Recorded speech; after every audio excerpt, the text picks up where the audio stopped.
Now, Toby couldn't have possibly thought about all of this before just name dropping Mike in chapter 2, right?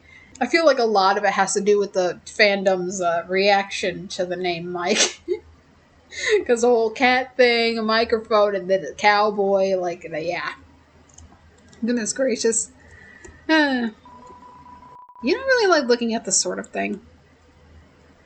That's, yeah, I feel like that means something. Which is interesting how, it throws that at you after such a comedic moment. Because this seems like something that's pretty serious. Anyway, that boss fight was a lot of fun. That's probably my favorite boss fight in the game, just because of how unique it is. Also, this isn't creepy at all.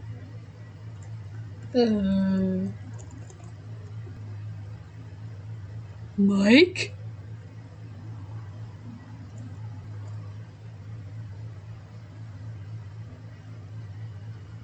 Is that the real Mike? The world may never know.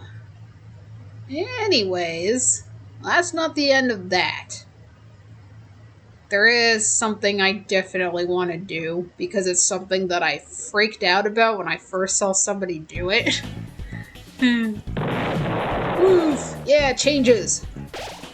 Alright. Yeah, there's this whole thing. Whee! Oh yeah, and the bomb that gets rid of the escorts. Jongler. Jongler's Book of Magic Tricks. Wasn't there something like that? And then Pluie! A lot of people were freaking out about Pluie. And Bat-Tat. It almost makes me wonder, like, is that the name of, is that just the name of the minigames, or is that the name of these people?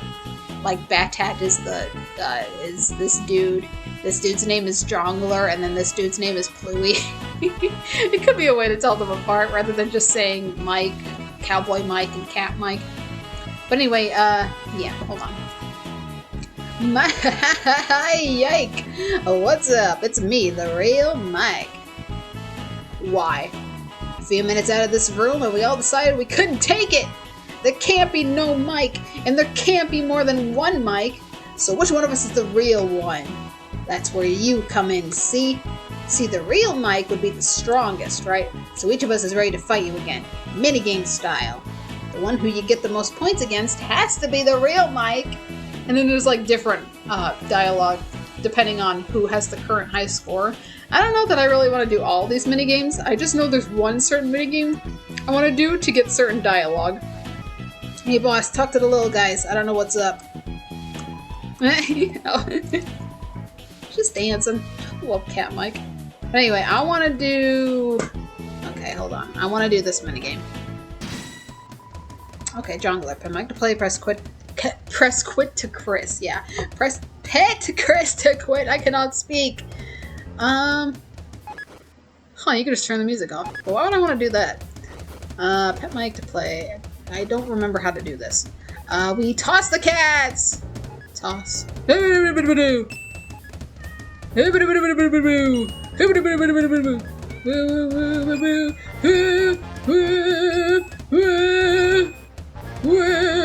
We toss the cats everywhere! These poor cats! I love this minigame!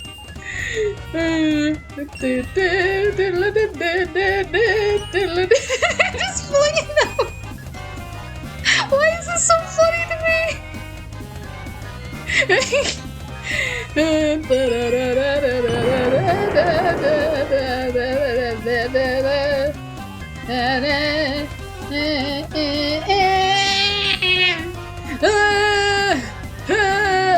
I'm going out over. I think if the more noise you make, the faster they fall. Just playing. I'm losing my mind right now. How do you?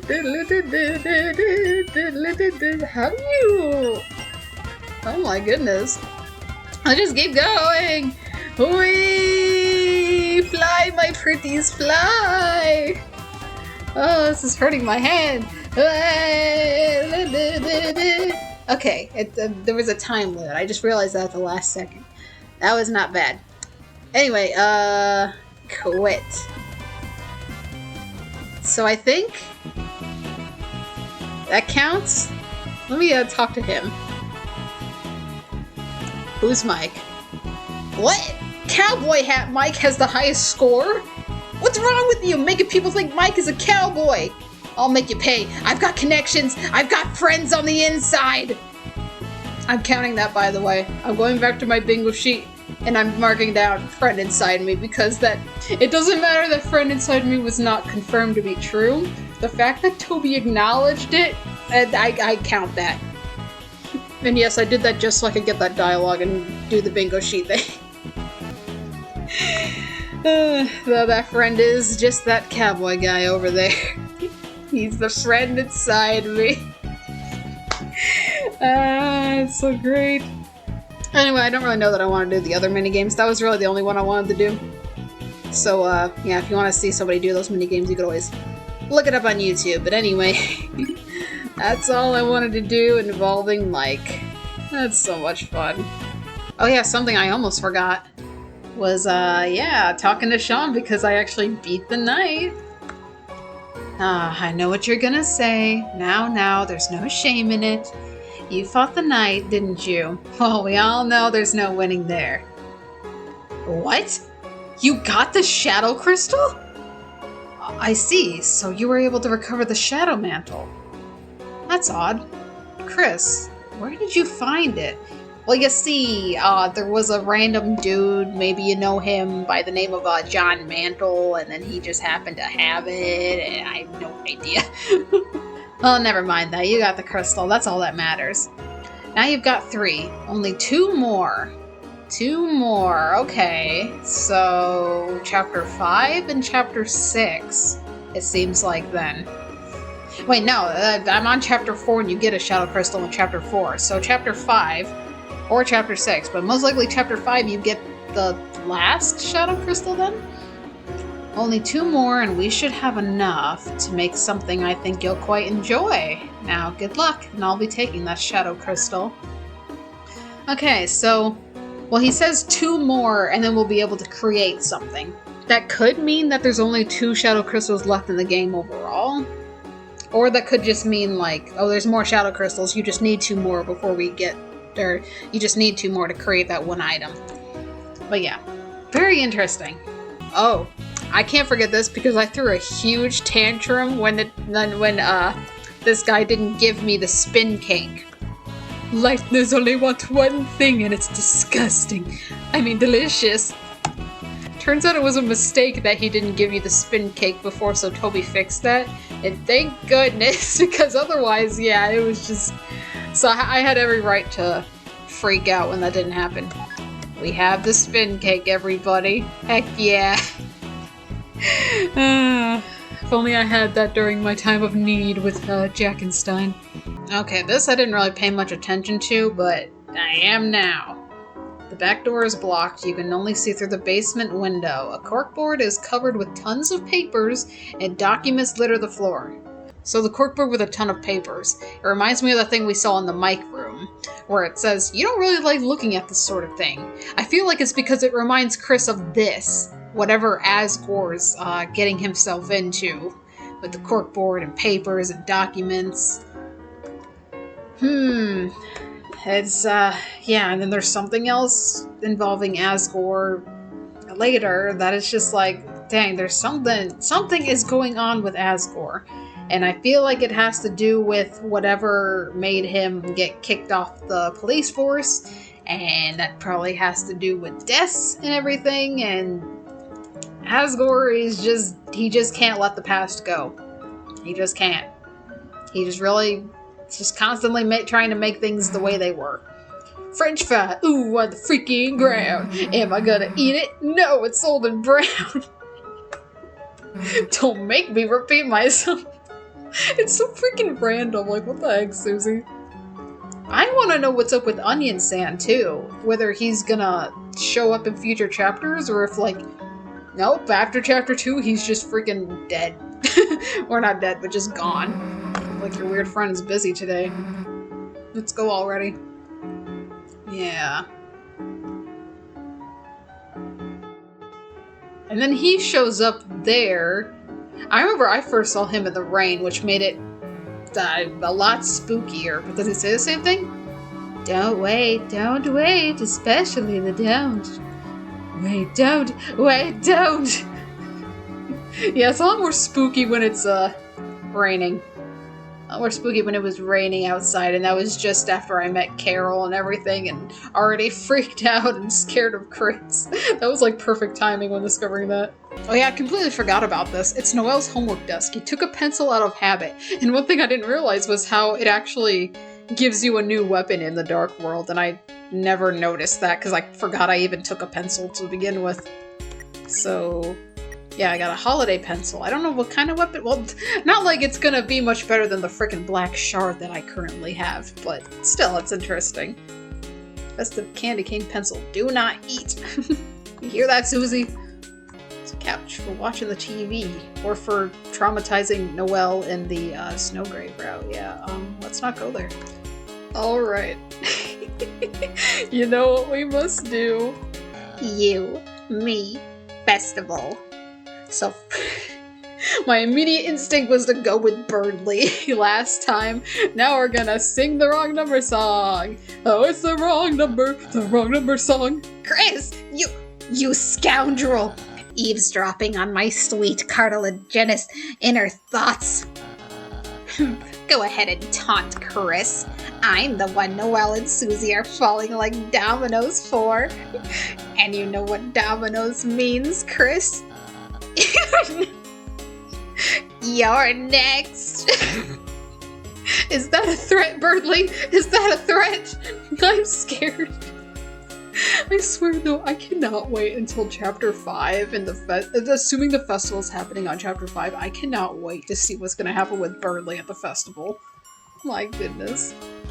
Alright, you began to read the numbers in the passcode. 1, 2, 2, and then the F.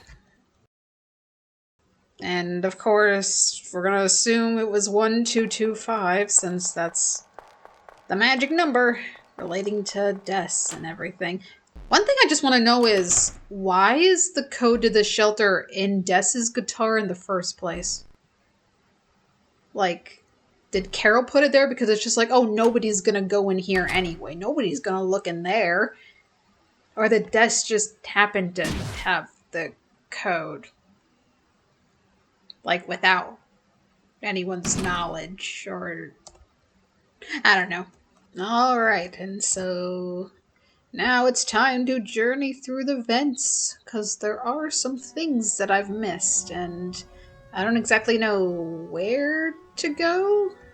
I'll just kind of be guessing, but first of all, I'm gonna go to the kitchen. And, yeah, that's chocolate milk that Chris is drinking, not alcohol. Dark Fountain next.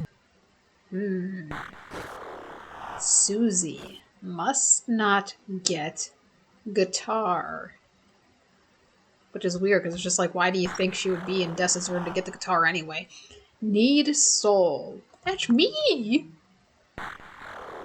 Without soul, Chris will die? I don't know. Well, they seem fine for now. Susie, guitar, code, stop. Stop Susie from getting the code in the guitar. It's just like, why do you think she's gonna get the guitar anyway? Police sacrifice next week. That. I suddenly got reminded of, well, first let me, hold on. Church tonight. Chris, Dark World. No soul, can't seal the fountain without the soul? I mean, that makes sense to me, but the whole police sacrifice thing. Remember that one line in chapter 2, I think it was, where Alphys says something like, oh, the police are just kind of eye candy. Like, it seems like, oh, I wish I knew the exact line. But, I'll just pull it up on the screen of when I was going through the line in my Let's Play. Chris, it's no secret. The police in this town, how do I put this? Just, eye candy, I guess? Oh, wait, that came out wrong. I meant the symbolic. They barely do anything. It's because of the mayor. There isn't any crime. Makes me wonder if she even needs the police. Or if they're just getting in her way. I need to know who this mayor is because... I don't know, I just sense something sinister.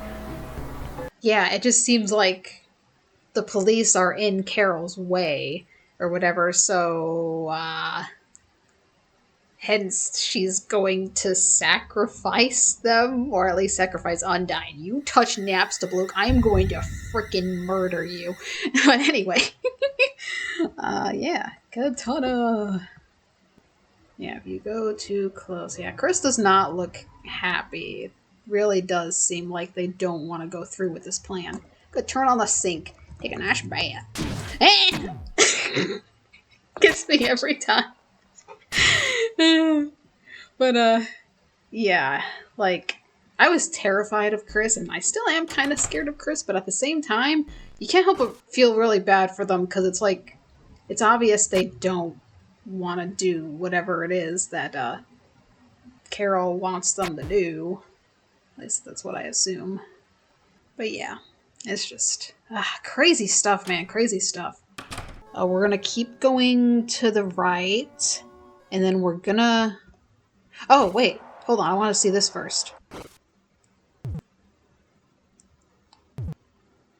Yeah, drink that chalky milk. Yum, yum. And then after that... Hey! Chris just kind of walks away. And then I just assumed that they wouldn't come back.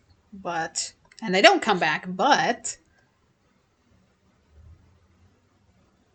Does it do it, or do I have to leave the room? Yep. They start playing piano. I don't know what this song is, but it's really pretty. And then if you leave and come back...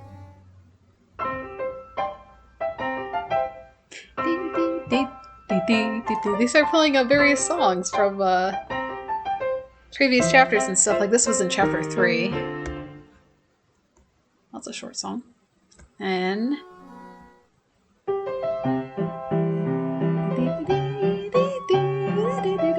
It's like the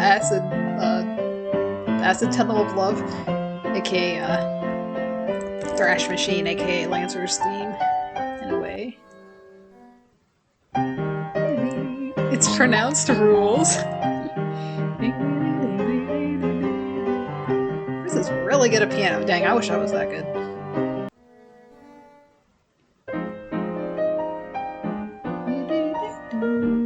TV World. Yeah.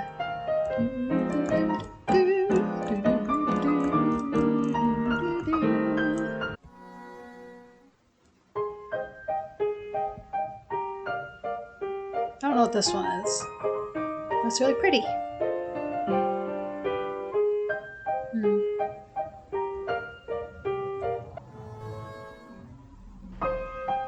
Yeah, and then the song again. I think those are all the songs. Wait. It's like a different variation of that one song they play on the piano later when Susie and Rousey watch. So it's like foreshadowing. That's cool.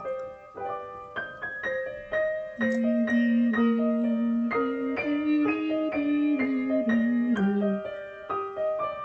don't know what it is about Chris playing piano at this moment. It seems sad to me. I don't know how to explain it, but something about it just sad. Well, maybe it's just sad that they're so embarrassed about it, apparently. I don't know why. Oh, nothing. Well, anyway. We're gonna go up. And then keep going this way. Hi, Asgore. Dum-de-dum. See, I didn't know what he was doing in here, but now it's clear that he's cleaning. Phew, cleaning up sure works up an appetite. Hi. Hi, turn around. I wonder if the kitchen has any treats for me.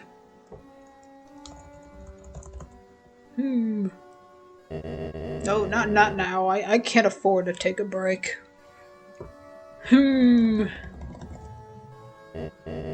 Now more than ever, I need to concentrate. Why now more than ever, Asgore?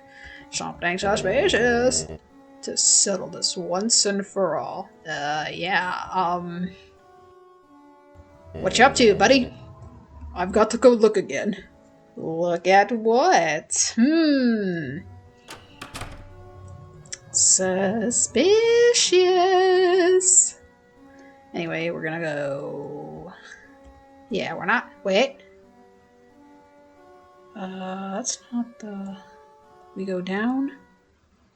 Okay, yeah, we don't go down this way yet. That leads to the basement.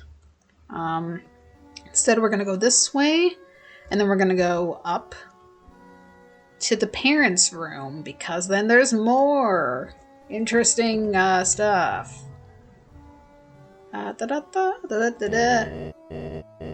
We're almost there, aren't we, old friend?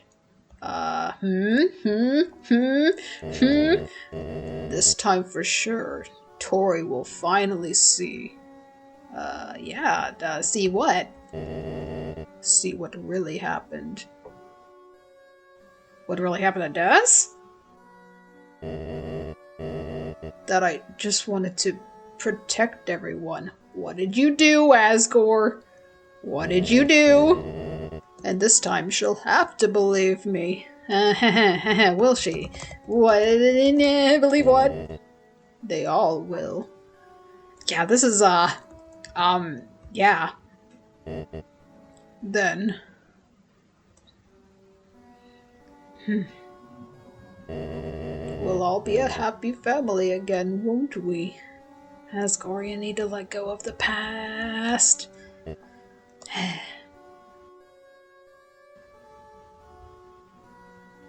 It sure is beautiful, isn't it? Yeah, that corkboard sure is beautiful. This black shard. There's the kicker. He has a black shard. And we have a black shard too. So...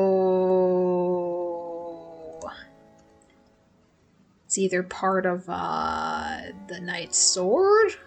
Or is it a shadow crystal? Who knows, but yeah, that's a big thing that I missed and I was freaking out about when I first heard about it. Yeah. And then, yeah, another corkboard with a bunch of papers and stuff that, goes back to the Chris doesn't like looking at this sort of thing, and, there's a lot to go off of there that it's just like a lot of people have like way better detailed theories than whatever I can think of myself. I don't know what to think, really. All I know is that this has to relate to death somehow. When Asgore said, like, they'll finally know what really happened. It's like, what really happened to Des? Or what really happened that got him kicked off the police force? It's just, I cannot wait for Chapter 5 to come out, because it seems like that's going to be all about Asgore, and I want to know what the heck is going on with him, and how he's involved with everything here, why he's working closely with Carol, and what exactly that entails, and oh my goodness. That's pretty much everything in the vents that I missed, as far as I know. So this is funny, I never even realized this. The thing whacks you. I got scared at first because I thought Chris all of a sudden just came out of nowhere and whacked me, but no, Chris is hiding under the bed in Des's room because they're a weirdo. Yeah, I know you're in there, Chris. You can't hide from me. I know you're in there. Yeah. Hit me with a hockey puck. You jerk. Yeah. And then you call who we can only assume is Carol, because they say, I'll be right there. I love how I never made the connection that, like, when Asgore came in my first playthrough, when Asgore came in, because I didn't know he was in the bathroom before, that, like, Asgore could have been the one that Chris called. Like, maybe, like, I wonder if Toby did that on purpose. Like, made it seem like Asgore was the one on the phone, but then again, that wouldn't really make much sense. But it's funny how I never made that connection before. Because just like, I'll be right there, and the next thing you know, Asgore just like comes in later out of the blue. I gotta say though, I do love how Asgore just... I love how my first Let's Play, I didn't see Asgore in the bathroom, so I was just like, what the heck are you doing here? Because it just seems completely random, but no, he was cleaning. Hello, Carol. Yeah. Yeah. And Susie has a guitar. I never realized she was checking the guitar to see if the code was inside. That's just... that just further fuels the theory that Chris was calling her on the phone. Not that it's really much a theory at this point. It seemed like obvious. Yeah. Apparently you'll get different dialogue if you turn on the Santa before you leave. Carol will just be like, it wastes batteries, Chris, don't do that, or something like that. But I feel like that kind of undermines the whole seriousness of the situation. But, yeah. My apologies about just now, Chris. As you know, you are welcome here anytime.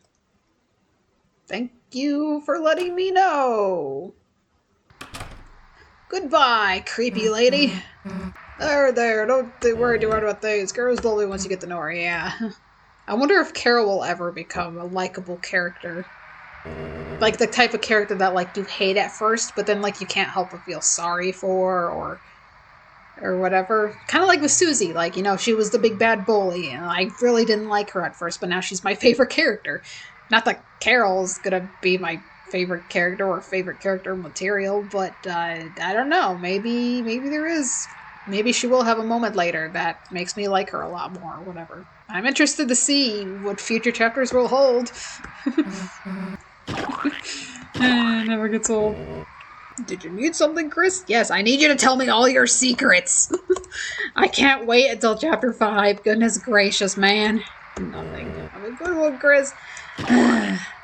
Okay, yeah, Carol and I have been working together in more ways than one, I can imagine. She's been funding my she's been funding my flower store, and in exchange... Subject change! In exchange what? Outfit again. I might look a little silly, but it's worth it. It will all be worth it.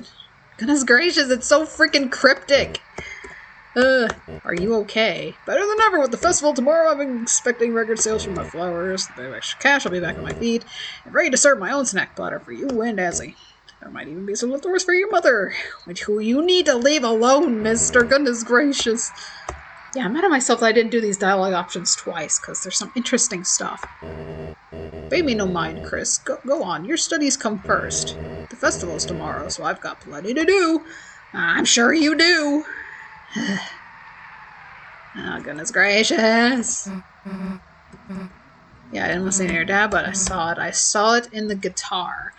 I wonder when she saw the code. Like, did she see it as she grabbed the guitar, or did she see it when she was playing the guitar, or did she, like, notice Carol looking at the guitar at the code?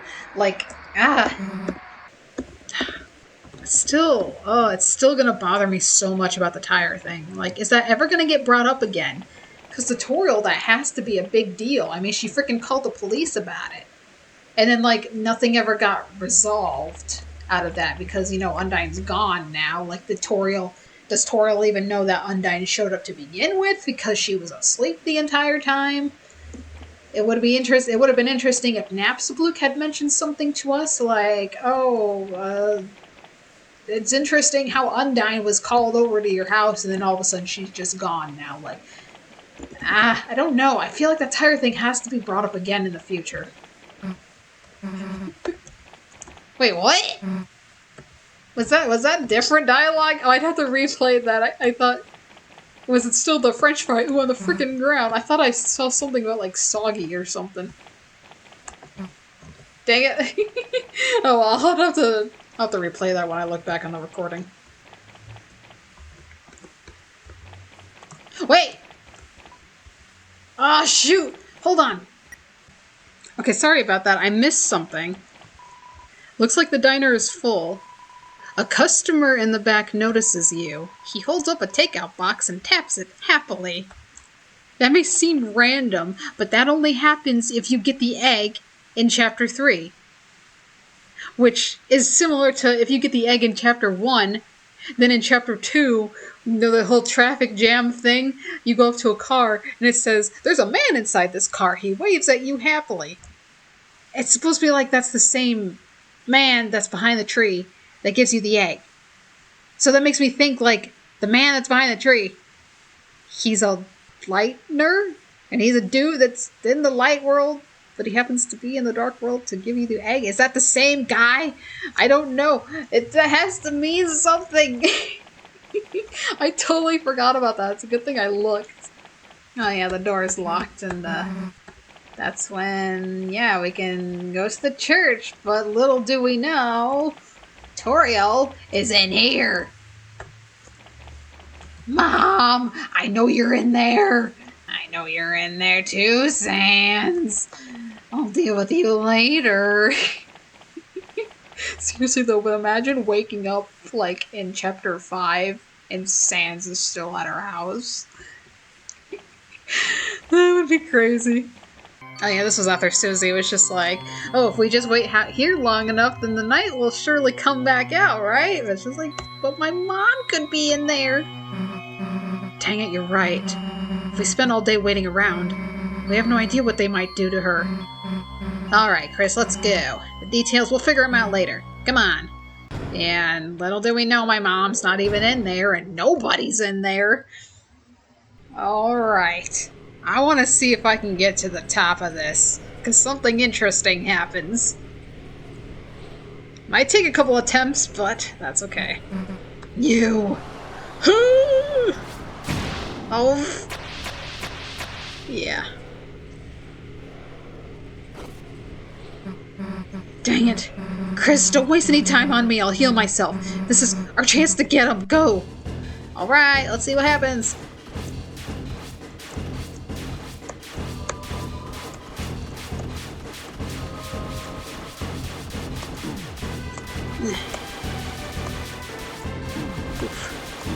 Crap.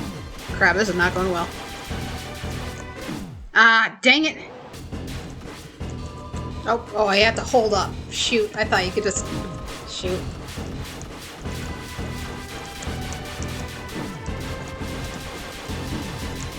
Oh, dang, I'm doing worse than before.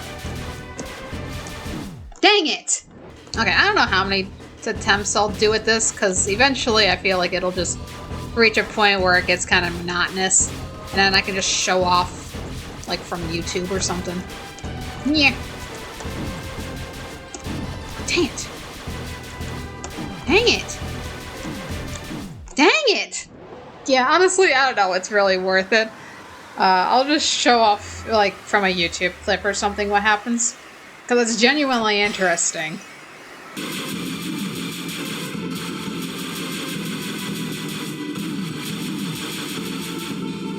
Chris, now's your chance! Attack them! Nah. Chris!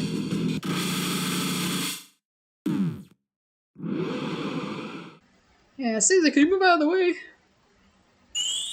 Something else here that kind of sticks out to me that I think I heard somebody mention, I don't remember, is that I feel like Rousey feels a little threatened that Susie is learning healing attacks because he wants to be useful. You know, that's his whole purpose as a darkener. He puts a lot of emphasis on that.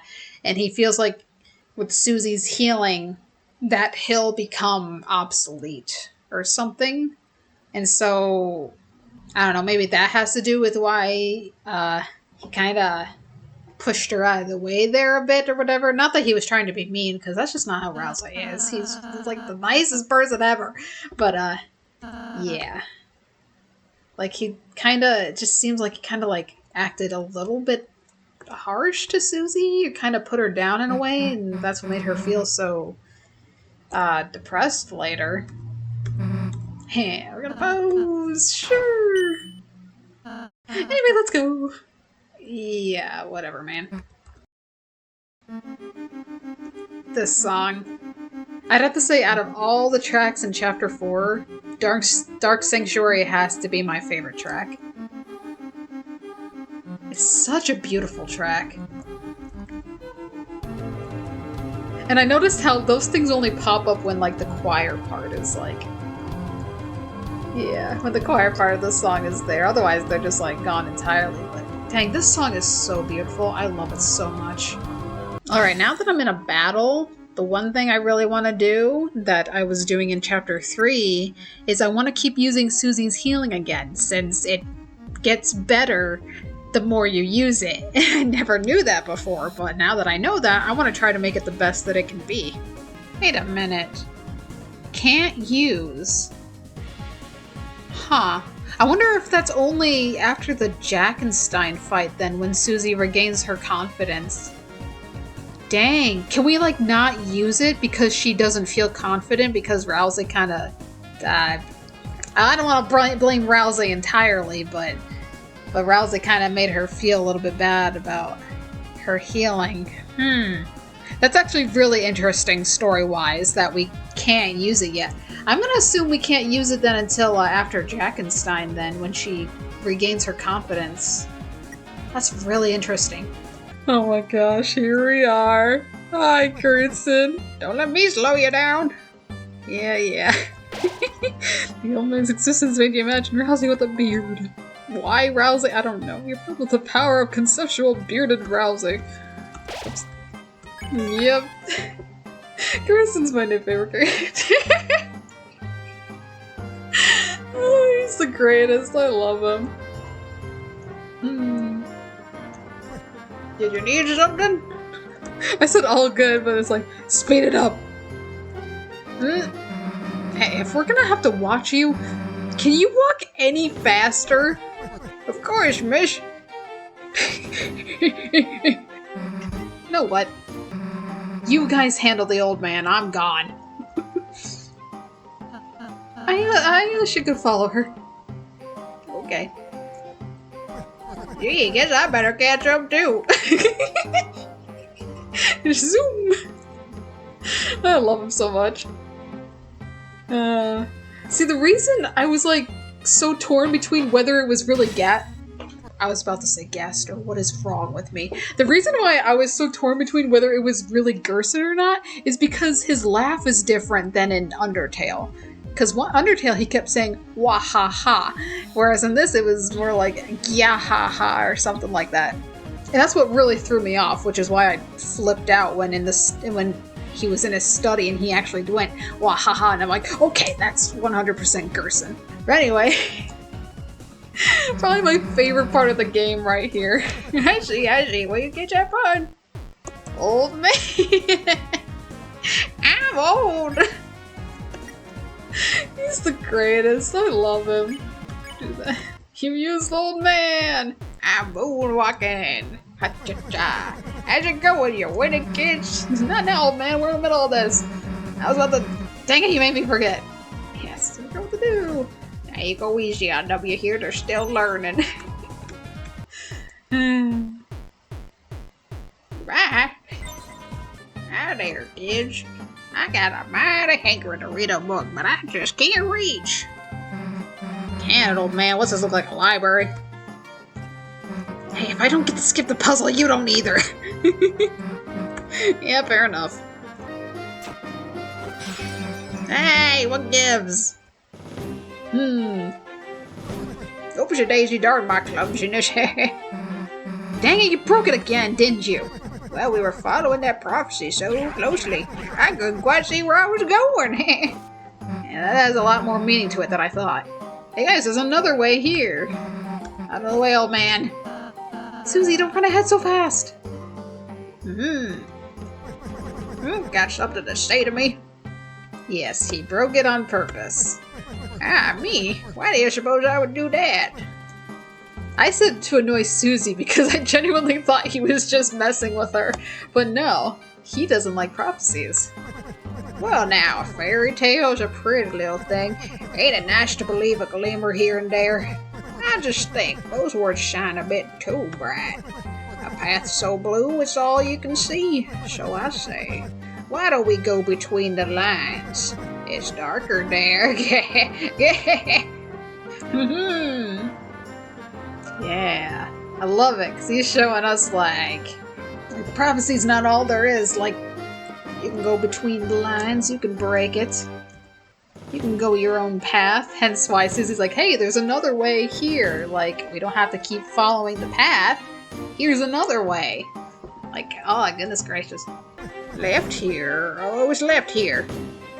I'm going right. Yeah, I didn't actually follow them where they were going, but first I'm gonna talk to Gerson. Yeah, because I have to do that anyway, so... Oh, he went this way. You know, I've got a mighty hunch this ain't the right way. Though I do like going the wrong way. You get better ideas that way. Now, what do you think? Where do we go? No wrong answer.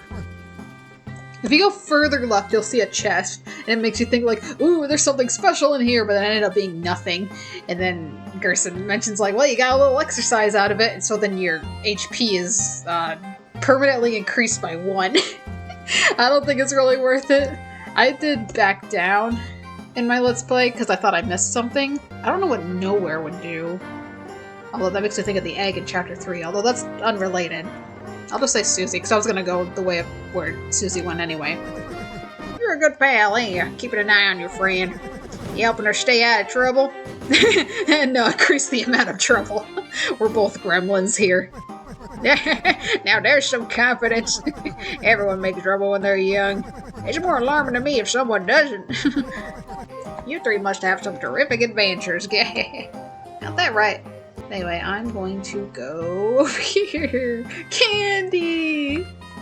A container of candy. It says, please take one. Take one. You checked if you have room in your pockets for even a candy. This involved taking every item out of your pocket and looking at it. You don't have room.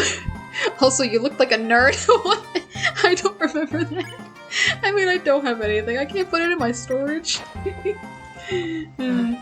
Dude, the old man was wrong. This is totally the right way. Susie, I don't think you should take that many. Yeah, it says only take 1. Don't take any. Seems like an inherently unstable situation. I'll just eat one of the butt juices. So I can take a candy. Take one. Yay, you took a candy. You got darker candy. I don't know if I needed that. I just know something would happen. What is darker candy anyway? 120 HP. Okay, you know what? That was worth it because, wait, could I take more? Hold on. Do that. Take another. You put your hand in the bowl of candy. Huh? The center of gravity has shifted! There we go. Chris, you greedy dummy! Now we have to eat them off the ground. Nom nom nom nom. Rousey, stop being such a wimp and help! Like, at least pretend to eat the candy or something. Got it! And then... Yeah, nom nom nom nom. Oh, how Chris joins. Oh no. This is all because we didn't eat it faster. I'm just concentrating on unwrapping them. I'm sad that I missed that in my Let's Play. Alright. Old man again! Because I missed one of the old man options because I thought he wasn't going to help us spare the enemies, but I was wrong. Alright kids, I'm back. How's it going? Get out of here, these guys are tough. Alright, alright. Whoops, dropped my cane. You ain't getting that from me. Just dances away. Yeah, this is interesting because I didn't realize it shows you where to dodge the bullets. Which was pretty cool. But anyway, yeah, then I spared them the normal way. I didn't bother doing the old man thing again. But I'm not gonna make that mistake now. Alright, I'm back again. You called it a battle, but I don't see much fighting. Well, we don't hurt the enemies, we spare them. Spare, huh? Like this? Recruited by old man. you recruited them? Oh, what do you know? It works. I'll let you kids finish your battle. Thank you. But the battle was already over. The old man received $438. So I suppose the only downside is we don't get the money and we don't get the recruits. Oh, so you decided to come back. Thanks. Dang it. And his recruits are here. Which I can't believe I missed that before. But, just making noises. But yeah, that's pretty funny. So then he has different dialogue if we say, yeah, what do you need? Or wait, no, hold on. For yourself. Yeah, it was here when I asked, like, why do you need money? He has a different response. Why do you need money? Oh, it ain't for me, it's for these fellas. I gotta feed my sweet little recruits, don't I? Yeah. Oh, yeah, weapons. The Jingle Blade was what I got from Noelle, which obviously, yeah, it's gonna bring my attack down, because the Black Shard's freaking OP as crap. It does raise my defense, though, and it says festive for some reason. I don't know why. But no, I'm gonna keep the Black Shard, but the Jingle Blade, that's really interesting anyway. Oh, yeah, hold on. I didn't realize that you get a certain reward in the, I think it's the second sanctuary? You get a certain reward depending on how much money you throw into this fountain. So, how much will you throw in? Well, I think I'm gonna throw in 10,000, which that's gonna take a while, but I've heard it gives you a really, really, really good item. I'm almost there. Alright. It's all gonna be worth it, okay? Plus I'm probably just gonna grind a bunch of battles to get more money again anyway. So, 10,000! You threw 10,000 dark dollars into the fountain. The money you threw split the stream of the waterfall. Yep. Yeah, great donation will show your remembrance, and that will give me a special item in the second sanctuary. It's a wall made of bells. Oh, I can't climb it again.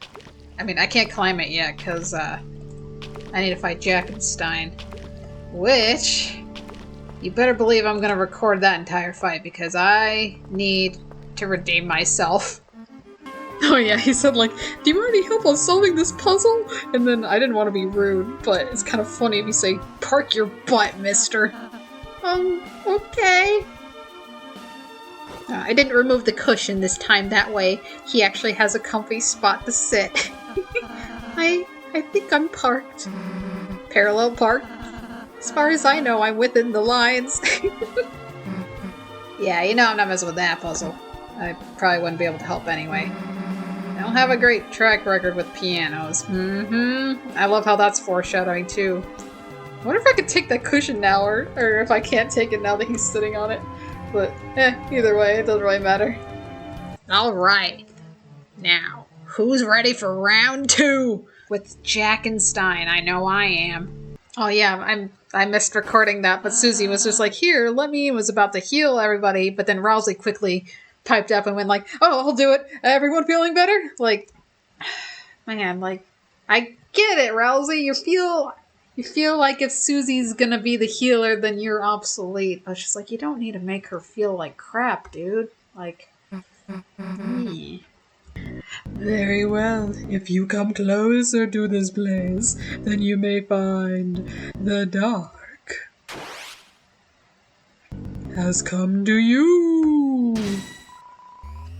So, at the time of recording this, it's November 3rd, and all I can think about now is Halloween, when I uploaded a mashup with a Dark Zone, and then I uploaded a Dark Zone but with the Crash Bandicoot sound font. So I had this song stuck in my head for a long time after that. This boss fight, yeah, it's so sad that now I know that you weren't actually on a time limit. You could have taken all the time you needed to get all the pellets. It was a matter of on your way back to the exit that the pumpkin would show up. But, yeah, I was making such a big deal out of this. Oh, goodness gracious, you have no idea how happy I am that, this isn't actually a big deal. Still not a fan of the small TP, though, I will say that. But, well, I kind of see what Toby was going for here. Go, there's no escape from the dark zone unless you leave. This is a little tutorial, so we're just gonna get the key and get the heck out because there's no pumpkins this time around. Go back. You're taking too long. You're taking too long. Here we go. Okay.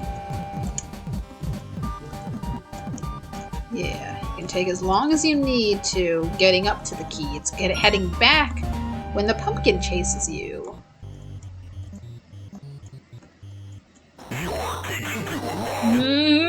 As expected, that voice has haunted me for months after I first played this game. What the heck was that pumpkin? That was scary! Just kidding, that was mine.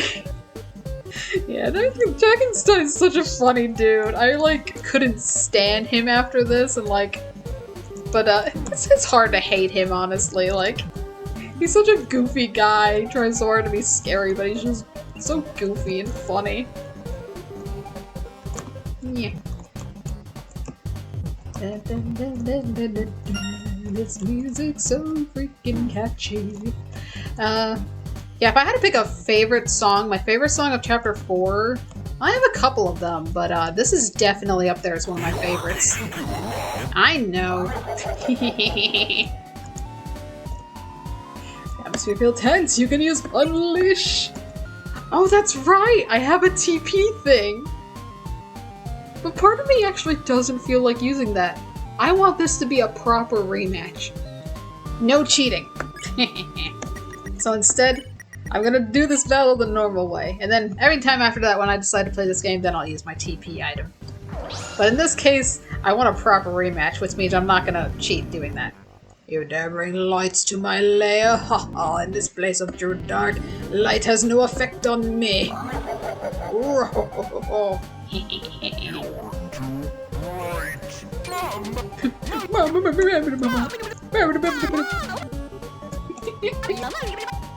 This guy, I don't know what Toby was thinking, but I know he made a tweet or something about, like, how, like, one of the boss fights he created was a cry for help. And this was it. Something very Susie-like in here. That's me, dummy! Oh, the light, it has effects on me! Stop using that terrible, go too dark. Oh yeah, this particular one, the exit's down below, but there is a second exit that you can take and avoid the pumpkin entirely, which is nice. I am not paying attention. Music's so freaking good.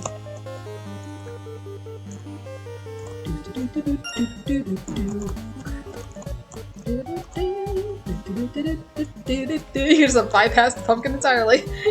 You are in the dark zone. Go back before long. Go back before long. You're long. I love how it's just like YouTube poop material. I know we don't need all the pellets, but you know, I like getting them. It's satisfying. I am long. Ah! Way too fast.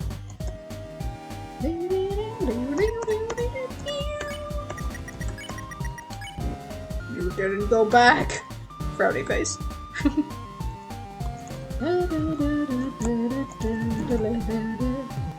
Those, you know, I never really paid attention. I always thought those white blobs were just white blobs. I didn't realize I think they're actually ghosts. Just giving me Luigi's Mansion vibes, which is funny because I've never played Luigi's Mansion in my life. But, I just know it involves ghosts. Like Ghostbusters or something. Eventually I'd like to try out those games. Oh, goodness gracious. Ah! Oh no! Dang. This maze in particular is tricky, goodness gracious. Like, I'm not even trying to rush or anything. Oh, he didn't even go after me that time. I thank you for that. I can also use unleash, but I am also going to... I don't think I really need to use a revivement. I'm gonna use this instead.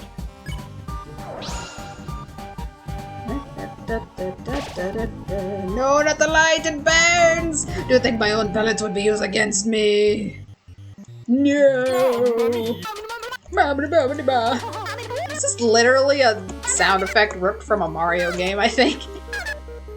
I don't know which one, but it's funny.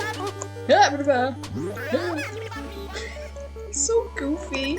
This boss fight is pretty long, though, which is ironic. It's taking too long. It's fun, though. It's so much fun. Like, now that I know what to do and what this involves, like, it's so much fun. No more Mr. Nice Guy. Instead, Mr. Very Nice Guy. Leave.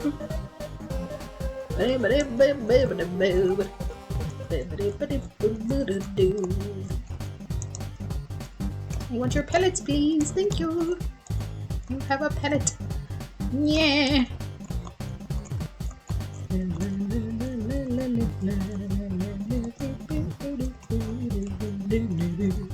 This is so freaking good. And he purposely goes slow. And I go slow too. Don't be too impatient, sir.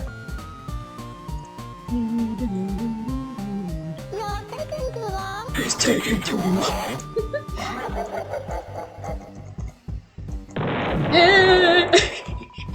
I shouldn't have taken too long. But I forgot he just blows up the other pumpkin. It's so goofy, I love it. Enough, my patience runs thin. No more keys, dress and humiliation. It's literally a 2-2, although I remember this is probably my least favorite because I remember I got a game over at this part and I was so mad. I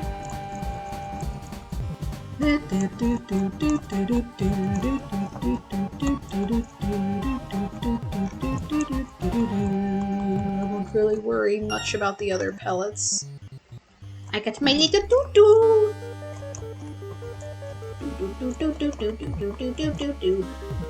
Oops, wrong way. I'm taking 2-2, and when I dropped the 2-2 here, I thought I had to go back and grab it, and that was a big mistake. But I missed this in the process. Why, thank you.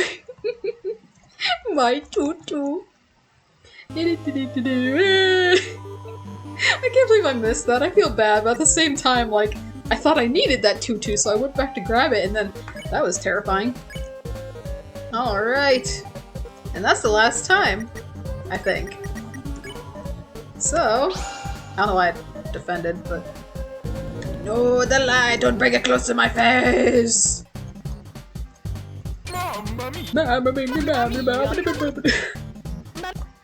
Oh, it never gets old.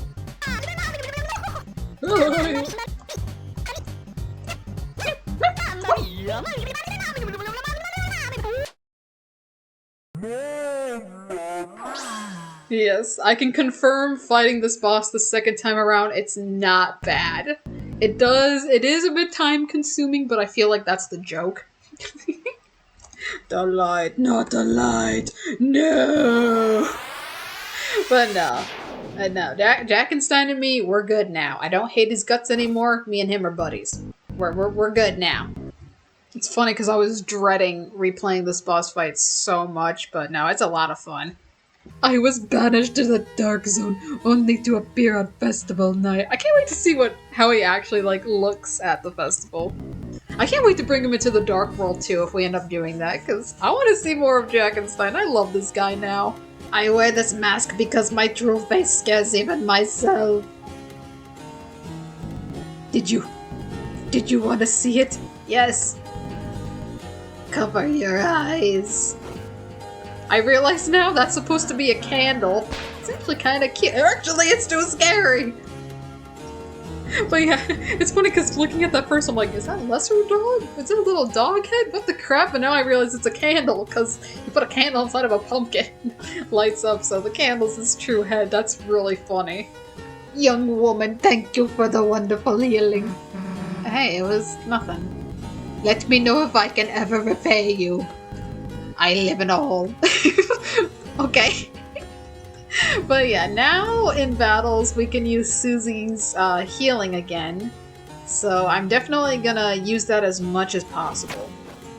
Okay, so apparently on this big piano, you can play like a whole ton of other different songs for like little Easter eggs, like little Undertale songs and also some Deltarune songs. I've never tried that before because there's like a shift octave. Okay, you hold the button. I was always confused about the whole octave thing, but I'd like to play as many of these songs as I can, especially one in particular, since something funny happens. But I have a guide that I'm looking at right now, so let's see.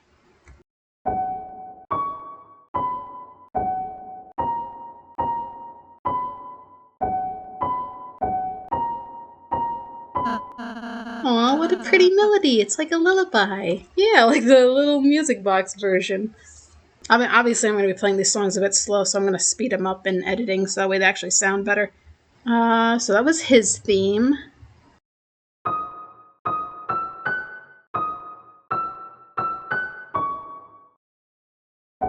That one was easier. Aw, this song sounds so friendly and sweet. Just like Flowey. I know, right?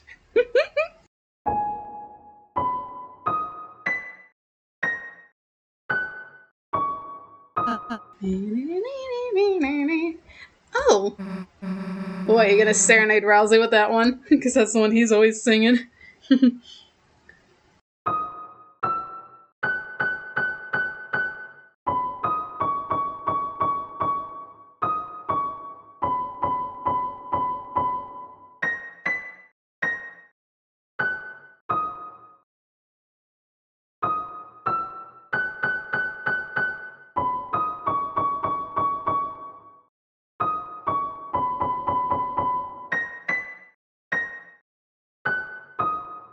That's what it says on the guide. Why isn't it doing anything?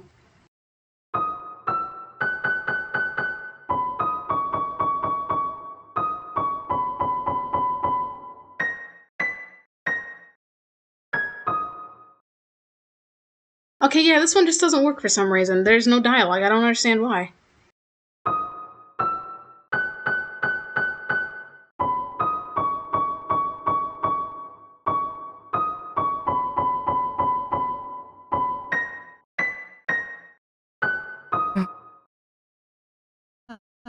Susie? Nothing. Just thought it was a kind of cool song. Got that right.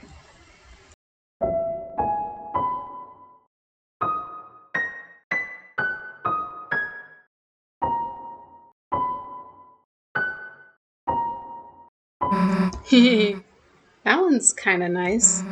Wonder if I could learn it on a guitar. Yeah, Noelle would like that.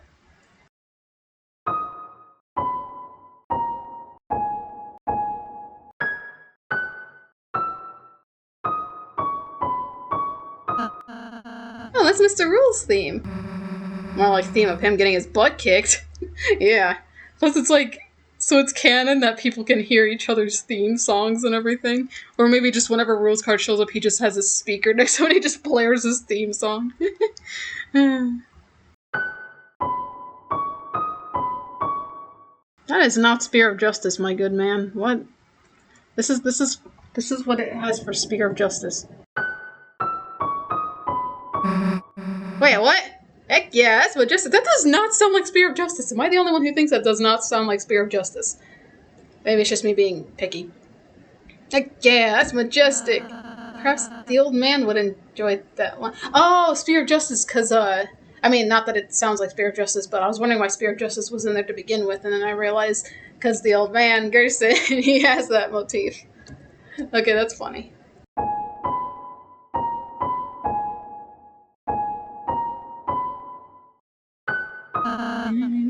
How emotional. Maybe you should play that for your mom. You know, she hasn't heard you play in a while. This one is interesting.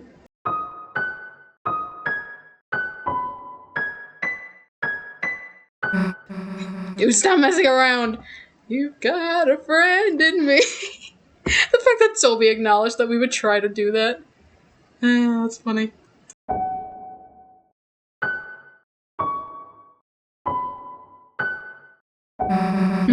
What's that song? Sounds like crap. Toby! Don't insult your greatest work. That's funny. Okay, this one's supposed to be played fast, but obviously I cannot play it that fast.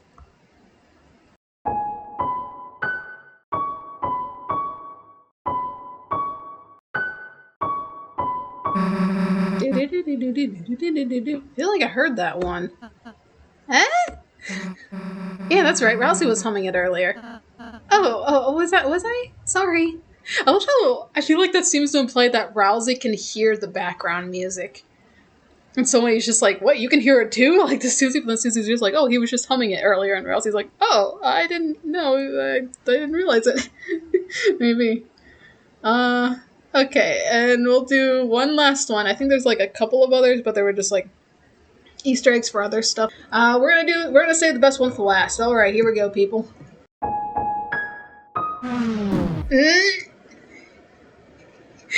Yep.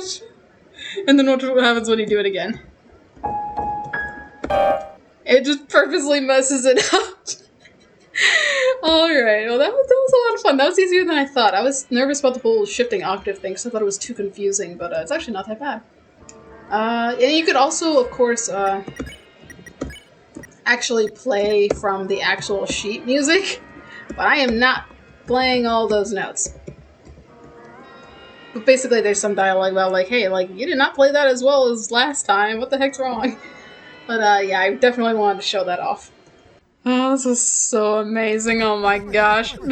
I'm still so happy I managed to find the secret boss. I mean, it's really easy to find, but I'm just so glad I managed to experience this without spoilers, because it was just the most awesome moment ever. Next to the whole Titan thing, obviously, but yeah. Yeah. Can you hear its song singing from the deep? That is the ringing of the Hammer of Justice. I love how I called it, because I remember him calling himself the Hammer of Justice, or somebody calling him the Hammer of Justice in Undertale. I didn't think it would actually come into play in here. It's just, oh, Toby knows how to please the fans. And off screen, I did a bunch of battles, and I maxed Susie's healing capabilities. So this boss fight should go a lot more smoothly, as far as I know. Oh yeah, this was amazing. You won't learn anything running away, you know. Let's see how you deal facing everything head on. Chris, help me out.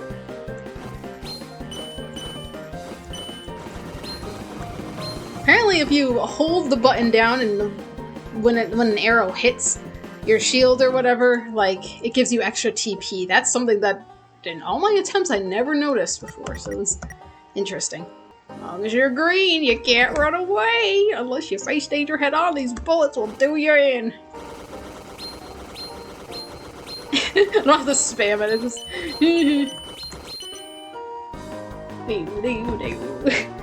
Chris, if this guy wants a haircut, let's attack. Yeah, I know, I gotta defend just in case we need to heal ourselves.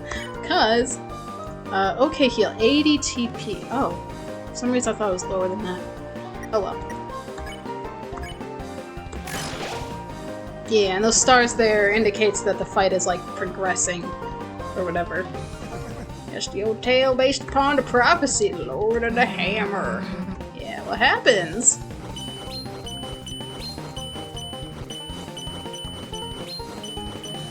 Oh crap, nah, that threw me off. But, yeah. Booyah. Chapter 1, The March of the Dark King. The heroes defeat the king and stop the dragon.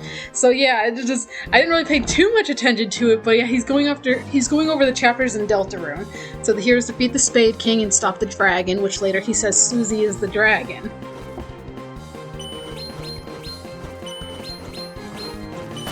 Oh no, oh no. Why did I forget about this? Oh, that was, I still don't know how I feel about diagonals. Well, my TP is at max for whenever I do need it. I'll fight again. City of the Shining, Cyber World, or Cyber City. The heroes do battle in chariots to save the queen. I didn't really fully understand this, like, how are we saving Queen? I mean, then again, it's kind of like we converted Queen to our side because she realized, like, once she realized the knight's intention, she's like, oh, I don't want that. Oh, crap. Yeah, I'll join you guys. So maybe that's what it means by saving Queen? I don't know. Yeah.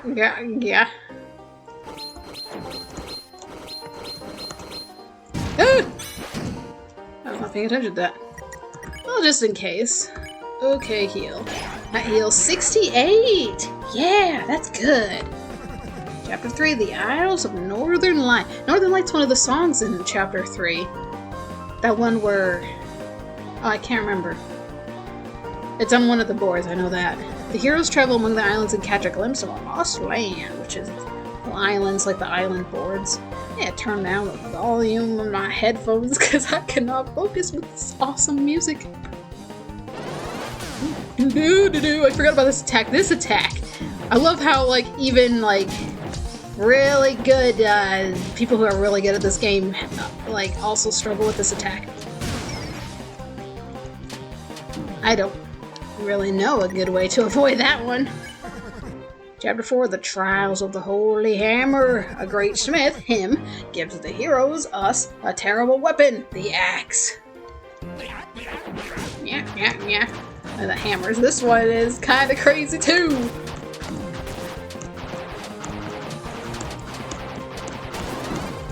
Oh. Oh, come on. Isn't it? It's 80 TP. We can't use items, obviously, so I'm just gonna fight. Because that heals just a little bit. Okay, Chapter 5, The Field of Pink and Gold. The vast garden is charred in an inferno of jealousy. And that's one of, like... That's probably the biggest hint we have as to what's happening on Chapter 5. And we know it's gonna be Asgore focused. Because he's jealous, because he's... how much you want to bet he's gonna see Sans and Toriel together? And that's where his jealousy is gonna do something. He's really gonna do something regrettable or whatever. Oh boy.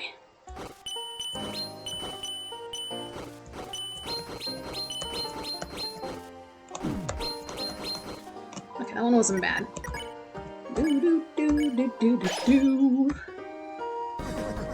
What happens next? Yeah, who knows? There was only one more chapter, which would be Chapter 6.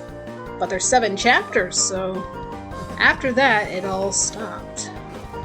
Goodness gracious. Oh crap! Oh, why did I forget about these shells? I don't like those shells. No, I mean, I can tolerate those shells. It's the other shells I can't tolerate. How was I thinking of doing that? I know I could do Rude Buster, but I really don't feel like it. Yeah, next book it never did get written. The story became so grand, so overwhelming, some say it swallowed up the author himself. That one theory I came up with, that was like... I felt like super cool and clever at the time, but like, it's obviously not true. About him stabbing a pen into the book and creating a dark fountain and getting stuck in the dark world this whole time and people thought he was dead. That would be a pretty awesome theory, but yeah, obviously that ain't true.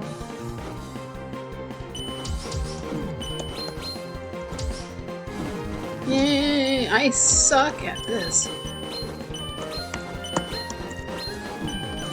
Crap. Why am I so close to 80 every time? I hate it. I'm probably not gonna beat this on my first try, but I got further than I expected, I guess. The ones who could write the next, the youth, the pen was lying there for them to pick up, to make the next page. They never did. Probably because they were intimidated, like Alvin is, intimidated by your fantastic writing, that they thought they could never live up to, your skill level, you know? Understandable. Crap. Anytime there's more than 3... Yeah. Anytime there's more than 2 shells, I always prioritize the 2 shells and I forget about the 3rd one. Yeah, let's do the okay heal. But you, my dear, I see a story lit up in your eyes. Yeah, I could see Susie continuing and picking up the pen. Or Alvin, you know, further his character development and how he always feels like he's in his father's shadow or whatever. But Susie could be the one who writes the next thing, too. Who knows? Burning bright, burning black, burning up everything.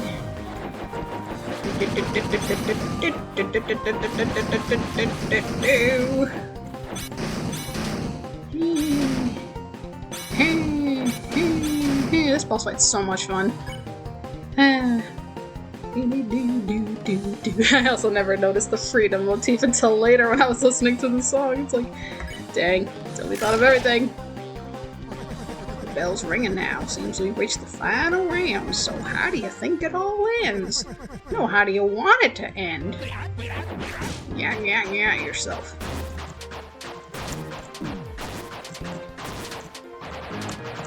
I'm just gonna keep moving left and right and hoping for the best. I never really move up or down. It's always in the 70s. Meow. An ending, huh? If I could choose, I guess I wouldn't have an ending. It's just better if stuff just goes on forever, right? Like, imagine this game just going on forever and never ending. Okay, so a lot of people would love that. But all good stories have to end somewhere. I hate these freaking turtles! Screw them!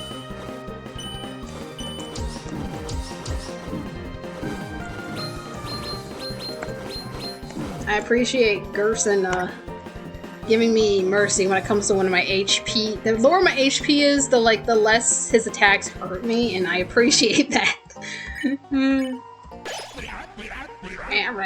Yourself. Well, ain't there something? At this late hour, with the bells ringing out their justice, you choose eternity. Screw the stupid turtles. Oh my goodness. Oh crap. Ah! Do I defend to get more TP? I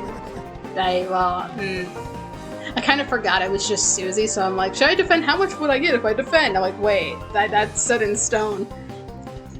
Just hold on dear like that thought. For the tides of fate are drawing close, and soon an ocean of ink shall wash across the pages. Whatever that means.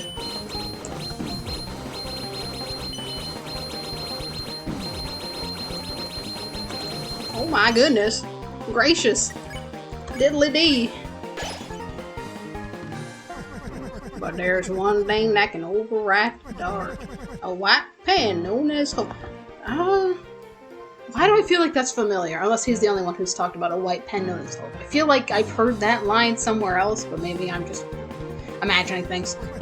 Miss, I believe this is what you hold. Me? Nah, Chris has a pen. My weapon's like an airbrush or something. Yeah, is that so? Is that so? Yep, now shut up and give me that axe. No. It's just me, or are these going very slow? Gaster Blaster time! Also, this is the final attack! Hey! I went through this boss first try! Heck yeah! And this was only like my second playthrough, too. Okay, I feel a lot better about that. Dang, yeah. That boss fight's actually easier than I thought. Mainly because, you know, Gerson is a good guy. He doesn't hit you like super hard when you're low on HP and stuff like that. Like, this boss fight's really cool. Justice Axe was added to your weapons. And take this too. For some reason I forgot that he gives us a shadow crystal. For some reason I found this weird piece of glass on my desk. Felt like someone really wanted me to use this thing. I feel like that has to mean something too. Like, I feel like the knight wanted Gerson on their side. But Gerson, you know, he's a stubborn old mage. He's like, I do what I want. Screw you. I'm old. And so, yeah, but it didn't interest me, so you can take it. Shadow crystals add to your key items. Heck yeah. Truth is, I was gonna give you it all if you beat me or not. Yeah, because I remember if you lose the first time, he's just like, whatever. I can see that spark in your eye. You can have it. And then Susie's like, no, I want to beat you first. And so, but yeah, I forgot that only happens if you beat him the first try, which I was actually not expecting that. Woof! You actually put up quite a fight. Yeah, I'm surprised even myself. Well, maybe you're losing your touch. Oh, far from it. You weren't truly fighting by yourself, were you? Yeah, we had Chris's help. Somehow, which is questionable as to how that's possible. I don't know. Huh? Oh, you mean Chris. Yeah. I guess I kinda needed their help to win. Well, don't sell your own skills short either. You're something real special yourself. You weren't bad either. Now go join that X! Alright. Yeah. I love Gerson so much. I just love what he's done for Susie, too. Like, Susie really needed someone like Gerson in her life. It's just a shame that, you know, it's in the dark world and not the light world that he couldn't still be living, because, yeah, it's just, the relationship is so cool. It's just really what Susie needs. See, have anything new to say? That crystal's got some kind of strange power. Gave me the skeevy, so I didn't use it. Because if he did use it, he probably would have gone insane, like Jubble or Spamton. At least that's what it really seems like. It seems like it makes him go crazy. I heard a rumor. I still don't know a good voice to give this guy. I heard a rumor that the upward middle door goes to How was that? If you dare to enter, we will say goodbye, and I will cry. Tears of wax you will not see. We can bring you to our castle town. New friends! No, that makes more tears. I love this guy. Oh yeah, so when it comes to the hope candles, like, there'll be different responses depending on what you pray for. I prayed for Susie, and then and Susie's just like, don't pray for me, dummy, I don't need it. I think I've seen the other responses before. I think if you pray for Azriel, Susie says something along the lines of like, "Why do you sound so monotone?" or something like that. But with Noelle, we have a genuine reason to pray for her. Obviously, you loosely joined your hands and mumbled the name of her father. Yeah, I hope he gets better too. Yeah, I do hope, but sadly, it kind of seems like it's only getting worse for him. There's a fire extinguisher. Little do we know, it has the code on it to the door so we don't have to create a dark world to go to the second sanctuary. But we don't know that. Guess I use this for the candles. Yeah, it has a code on it. Look closely at it, Chris. We could skip the entire second sanctuary that way. That would be cool if there was like a speedrun strat where you could do that. But then again, the second sanctuary is really cool.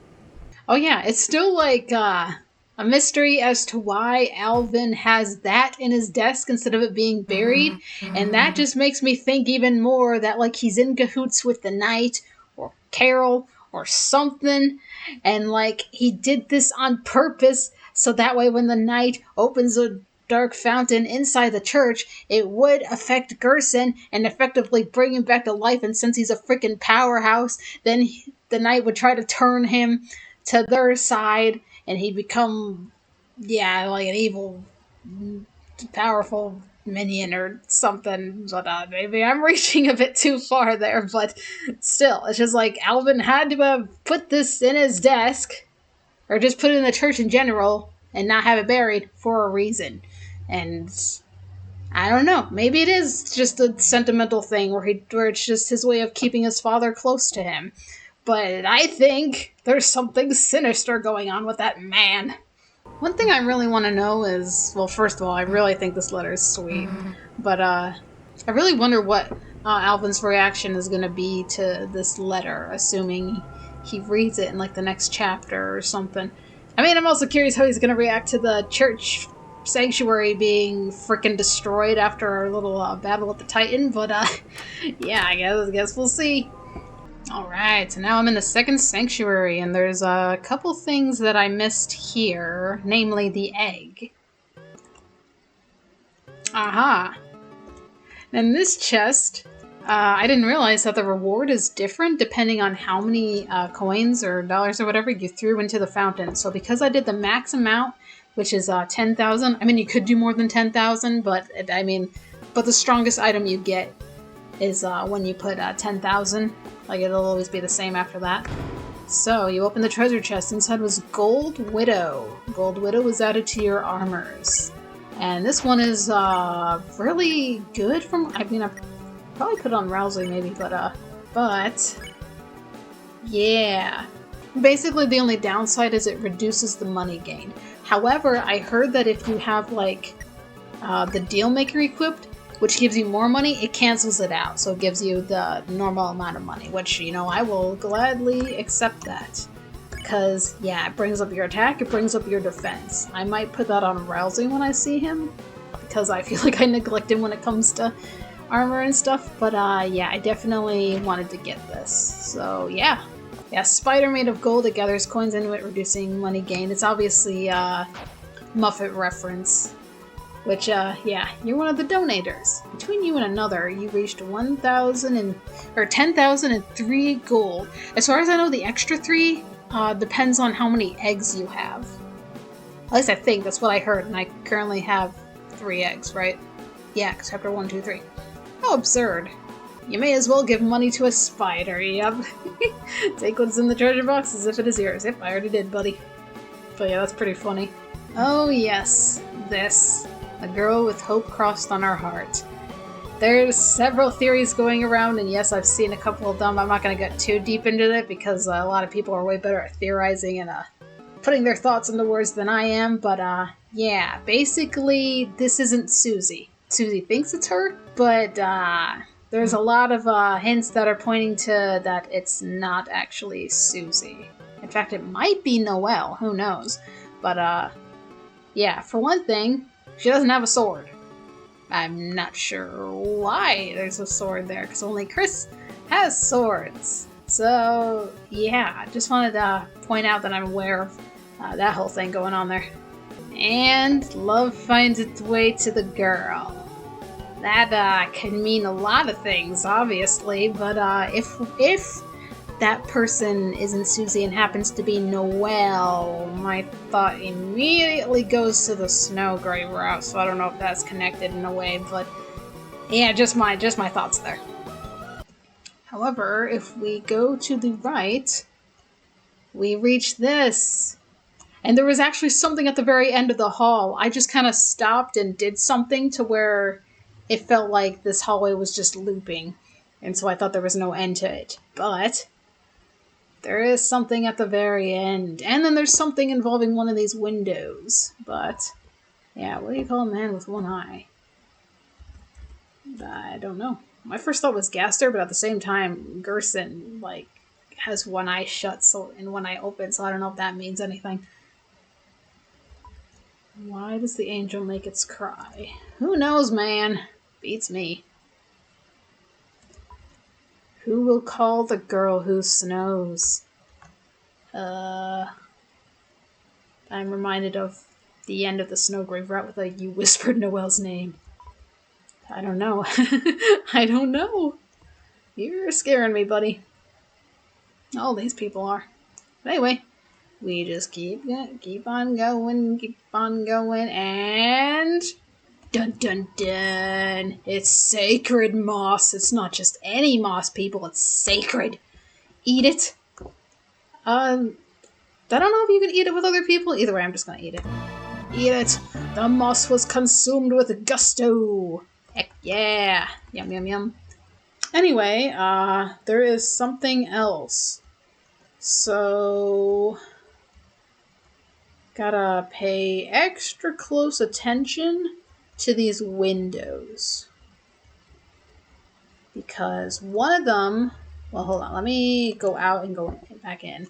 One of these is obviously different from the others. But if we look back onto what the Eggman said in Chapter 3 about how, like, count backwards from 100 while facing in a certain direction. I think it has something to do with, like, once you reach the 100th window, it'll be something different. All I know is that when you look at them, the one that you need to go through does look slightly different than all the others.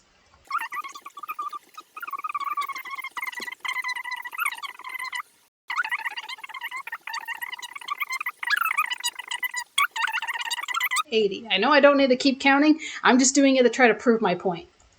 Was I on 80? I knew I shouldn't have stopped. 81, 95, 96, 97, 98, 99. It's literally number 100. Okay, because if you look real closely, there's a little part that's shaped like an egg, and it's upside down in this window. It's literally 100. That is so cool. Anyway, yeah. Let's see where this leads us. Roots. I heard something in between. Something in between. It was mixed up. Forest children, the grow tail followed pointed wood the lost where. Okay, so the sentence is scrambled. If I remember correctly, it's something like lost where the forest would grow, the children followed the pointed tail. At least I think that's how I've heard people make sense of it. Lost where the forest would grow, the children followed the pointed tail. What is this pointed tail? I don't know. A lot of people think it's friend. They think the tail belongs to like a cat creature, like friend. That would be very interesting, but I don't know. Not a lot of context is given to really know. The poor children. So whatever they followed is not good. So this creature with the pointed tail is like leading children away or something. But anyway, the room in between.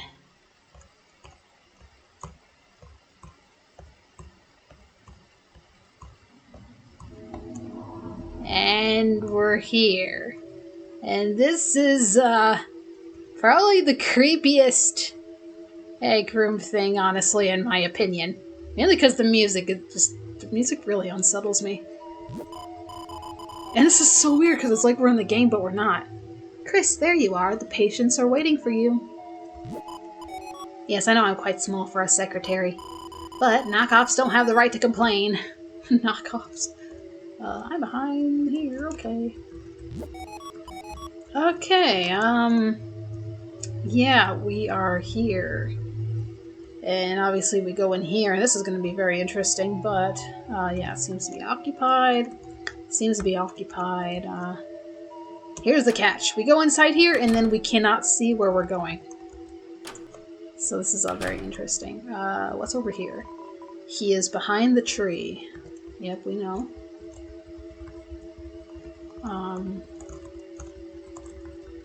Yeah, there's like invisible stuff to interact with here. Oh, I'm sorry. I was so into drawing I didn't notice you. Are you here for art club? Right, this is where we draw pictures and don't kill each other. That's oddly specific. What do you mean? There's an art club where they draw pictures and they do kill each other? What am I drawing? Oh, don't look, I'm not finished yet. Well, I can't look even if I wanted to. How did I get here? I can't say I remember. I was in such a rush I didn't look where I was going at all. A lot of people think that's so sorry because they're like, oh, I'm sorry, and are you here for art club? Because that's a whole thing in Undertale with art club and all that. I never have felt so sorry in my life, actually. Anytime it's like that day in October, I'm like conveniently busy to where I don't have time to fight. I mean, I can always change the date on my computer, but yeah, it's not a big deal. It's a sink! It would be ridiculous if you painted something and there was nowhere to wash your hands. I mean, I know, right? So I actually don't know where this tree is. Oh, well, there is a man here. Well, he seems to be pointing at something and nodding. We have to find an easel. I remember that. There's a man here, yes, we know.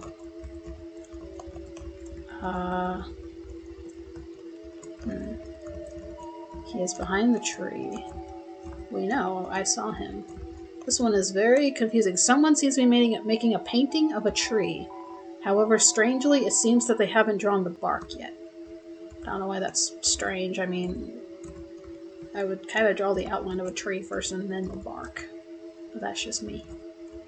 Okay, hold on. Let me go back down if I can. Can I... Oh, there's a can. Okay, never mind. I was gonna try to go out the door and, like, restart, but, yeah. Will you draw? Oh, I think actually the easel's supposed to be blocking the doorway. Will you draw? Yes. Chris picked up a pencil. They began by sketching what they had seen behind the tree. But as they sketched, the line began to err as if the pencil had lost its way. So they started again, drawing over the lines they had already made. Many times they would suddenly halt, or the pencil drifted into a new drawing. I find it interesting how it's narrating what Chris is doing instead of what you are doing. Because normally it says, like, you do this, you do that. But no, this is like Chris doing this on their own. Like, even like when Chris was on the piano, saying, and it said, like, you pondered on Susie's words for a moment, and then your hands began to move on their own. Like, it didn't say Chris moved their hands on their own. It talked to you. So what makes this different?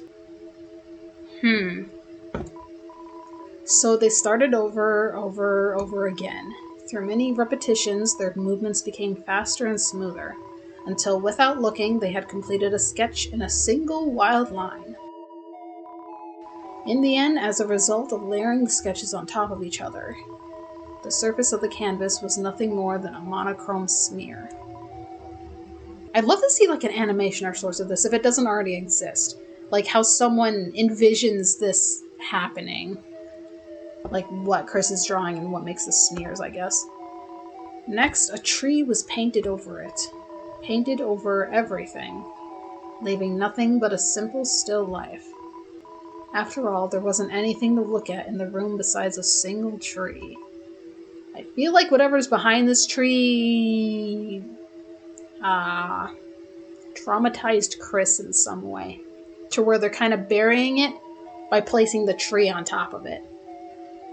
I don't really know the full details there. I'm sure there's tons of theory videos. I have yet to look at a lot of theories, but it's the man behind the tree has to have some sort of significance, and I feel like it's tied to some sort of trauma or something that Chris has gone through.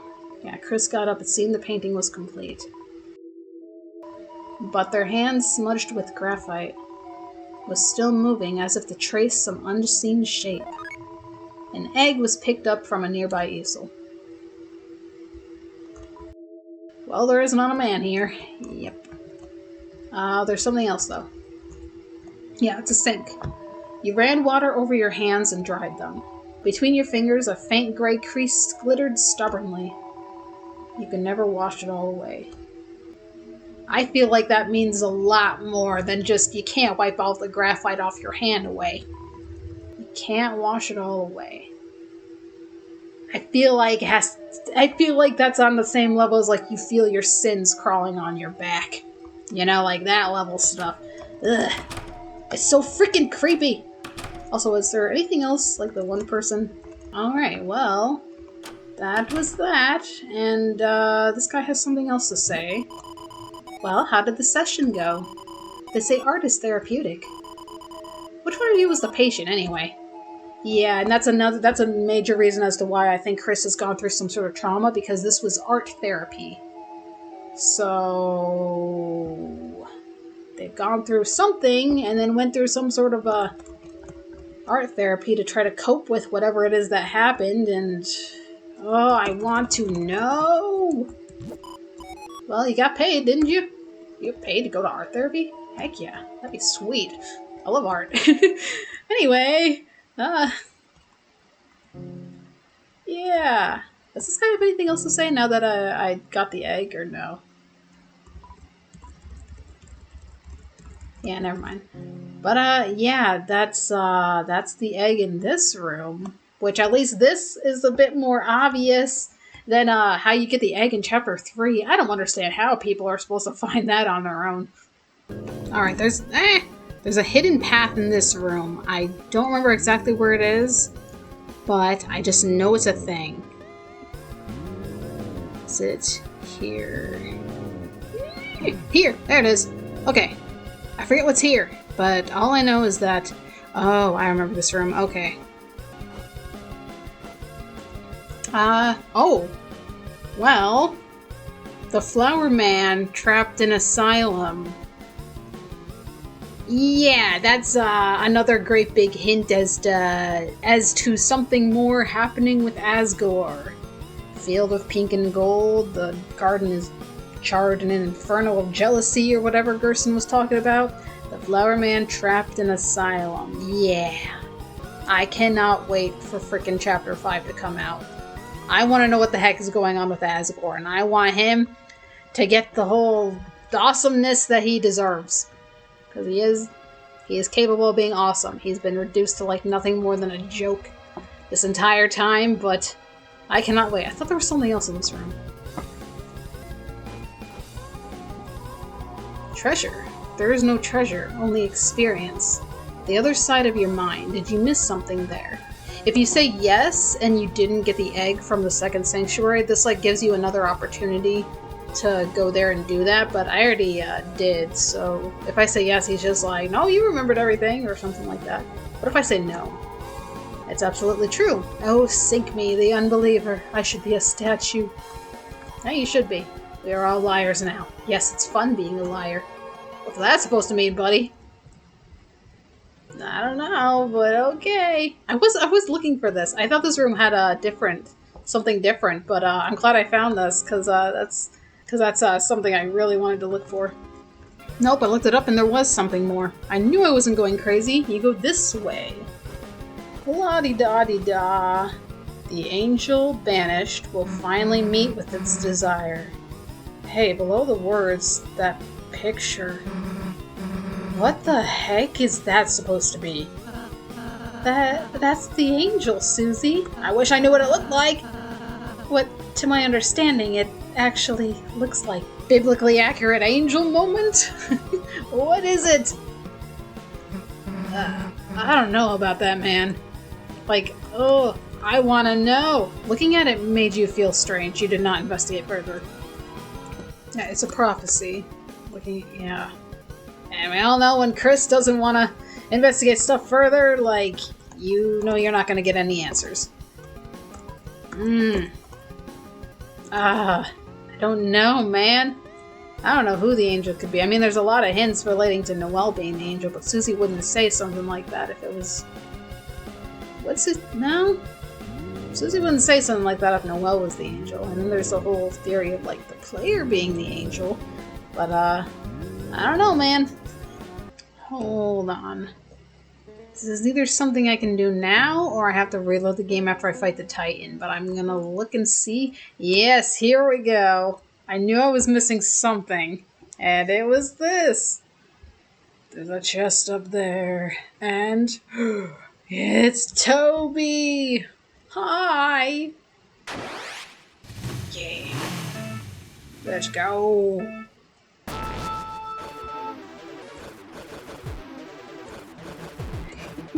Not the best at climbing, but...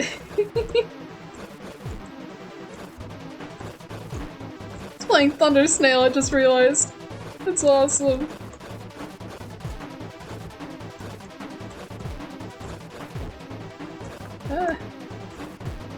This is confusing.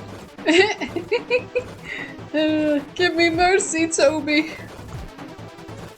I'm still a noob at climbing. You know, I've done it a lot before. I'm still not the greatest at it. Like, I understand you're supposed to jump to go faster, but it's hard to tell the right time to do so.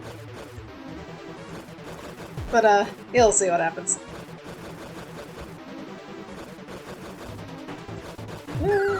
Oh no, Toby!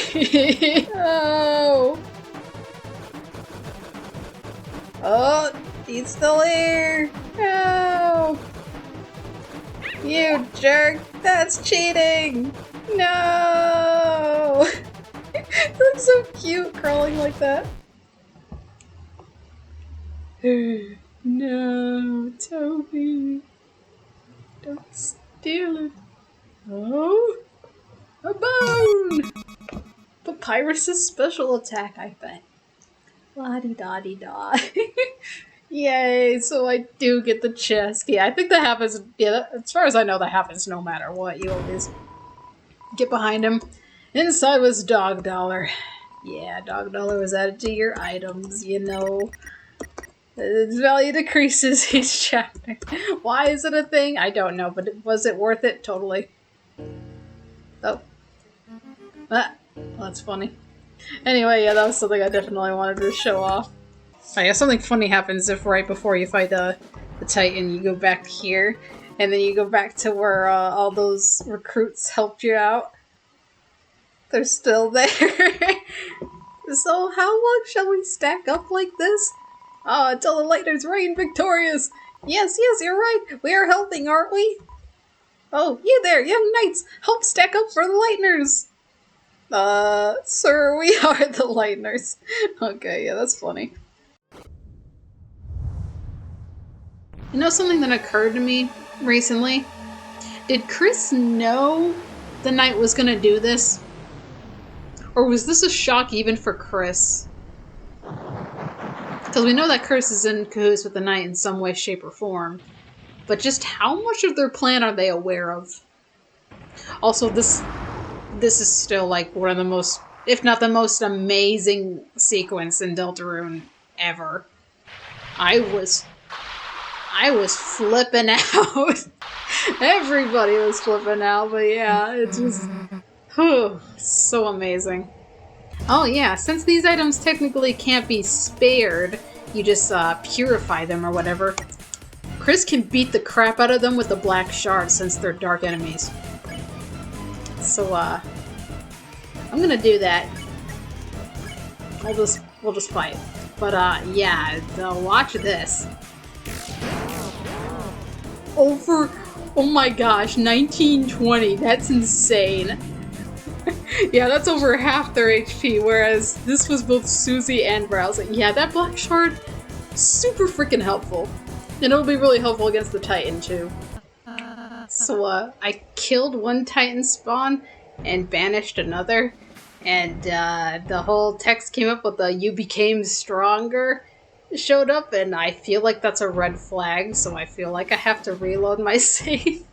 I just wanted to show off how freaking powerful my weapon was, but, and I didn't think it mattered whether or not you, killed or purified the Titan spawns, but I think it does, because I was reading a Reddit post about that, and, yeah, just to be on the safe side, I'm not gonna do that. Oh, I just reloaded my save just now, and, yeah, that happens. And then that's when people usually... Well, I'm gonna show off what happens there anyway. Yeah, this is interesting. Oh, looks like that thing in Castletown. Our way back to the light world. Did the door to the church crack open? What do we do? I mean, there's not really any reason for me to go back to Castletown, but I'm gonna go back anyway just to kind of show off what happens. Because it's funny. Wait. We can't leave now. Toriel might be... Well, little do we know Toriel's not even here, but it's, whatever. Susie, if you stay, I should stay too. Chris, if you're gonna go fast and direct. No messing around. Come back quick, Chris. So then, it's your opportunity to go to Castletown. During such a dramatic, moment. But, oh yeah. Oh, I'm gonna save here, I'll just do it anyway. Anyway, what's happening here? Everyone's jamming! Dancing with the big tuba. This is what happens in Castletown when Rousey isn't here, everybody.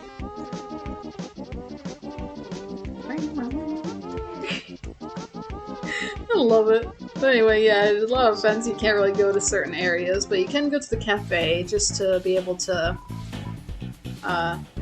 look at your recruits, like Gwe. We have Balthazar, Bibliox, Mizzle, Wickabell, Wingblade, Organic, and Miss Mizzle. So, yeah, I'm not gonna bother with putting everybody in certain spots. I just have those two, and I have these shadow guys, because the shadow guys are probably some of my favorite NPCs. They're just cool. Anyway, you can also go into the TV world, or the TV building, and that's where you would see the password to the mic door. The password is 6453, don't forget it, and that's the only time you'll ever see that password. But, yeah, obviously I already did all that, so... yeah. I don't really care much about anything else in that sense, so yeah. Just something I wanted to show off anyway, because why not? Attack! His defense is down! Yeah! You bet I'm gonna do a crap load of damage to it at this point. Yeah, look at that difference. I got like almost 1,000 more damage than Susie, who's supposed to be the powerhouse of my party. That's just like... That's just insane. Also, this music. I can't get enough of it. It just slaps. Here we go! Nah, screw it. Get dunked on! And now I finally realized what they were doing. Chris... conceal fountain. Rousey made a huge deal out of it, saying, Chris, you conceal fountains, right? Well, maybe you can do the same to the Titans. So that's what Chris is doing here. I didn't fully understand it in my Let's Play. I'm just like, what just happened? But, yeah, I find it really interesting how now is the time where Susie finally questions, the soul. We did it. Hey Chris, what's the deal with that red heart thing? Like, I'm wondering why she chooses now to finally deal with it. I mean, I guess in this chapter it seems to make a bigger deal out of the soul. Like, the soul has more uses. But, yeah, is that it's my soul. And I bet in future chapters you're gonna learn a lot more about what that entails. And oh boy, don't even get me started on the theories for the last prophecy. I still don't know for sure. I just feel like somebody has to die. Heck, it could be all three of us have to die. Last prophecy. And then when all hope is lost for the tale, the final tragedy unveils. To save the worlds, there is only one way. Susie, don't look! Well, now we'll never know. I'll never know anyway. I'm sorry. Shut up. So freaking dramatic. Also, the blood. Monsters bleed. That's a whole thing, too. Like, oh my gosh, like, nothing makes sense. Like, something like that would happen. Like, okay, let's say all three of them are supposed to die. Like, something like that would happen. It wouldn't die. I wouldn't let it happen. Chris wouldn't let it happen. And obviously you wouldn't let it happen. Because, like, Rousey cares about them so much, he wouldn't let them die. So, I don't know. I have a feeling it involves all of them dying, maybe. So, why wouldn't you laugh? It's just stupid. So stop crying, okay? Everything's gonna be alright. Are you sure about that? Hey, Chris. Let's go seal the fountain, okay?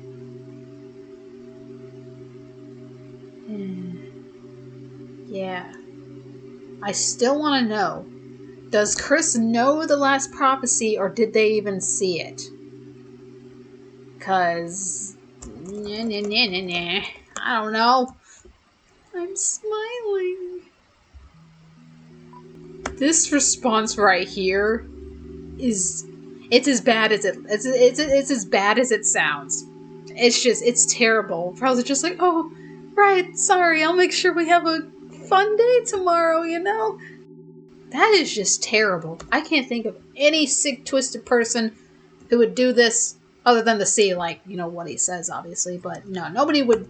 There's no way anybody would just go out of their way to choose this the first time they see this dialogue. Like, that's just wrong. That's just, like, almost as bad as not hugging Azrael and Undertale. It's okay not to smile. There is something interesting that happens if you try to go back. I don't know what it means, but it's interesting. Alright. It seems the way is blocked. You put out your hand, and just out of view, just perfectly out of view, another hand pressed against yours and pushed you back. Who? I don't know. Like, I don't know, is it just Chris's reflection, or... I don't know. Yep, only then will the worlds be saved. If we all die. I don't know. That seems like the most likely thing. Somebody's dying, but I feel like it would make sense if we all died. Plus what Susie says here, kinda. goes off of that thought, I feel like.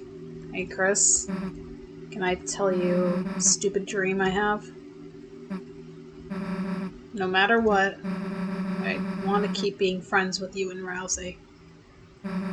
To cherish the time we have left before we all die. When the sun comes up again, I want tomorrow to be the same as yesterday. And the next day, to avoid our imminent deaths. I don't know. And then in the end, we can always go back to we can always go back to the way things were before. I feel like there's a whole theme centered around not letting go of the past. Because my immediate thought is Asgore. And now Susie's just like kind of going the same route. I mean, not to the extreme like Asgore is probably, but I don't know. You don't have to say anything back, Chris. I know you're thinking the same thing. Aren't you, dummy? But I'm sure deep down they are. Even if I'm still, like, low-key kind of scared of Chris, because I don't exactly know what they're doing with the night and stuff. And, yep, we can see the sanctuary is utterly destroyed, and I'm, very curious as to how the heck Alvin's gonna react to this. And then there's this whole thing. A large person can fit inside. You turn the doorknob. You didn't do anything else. Ha ha ha, very funny.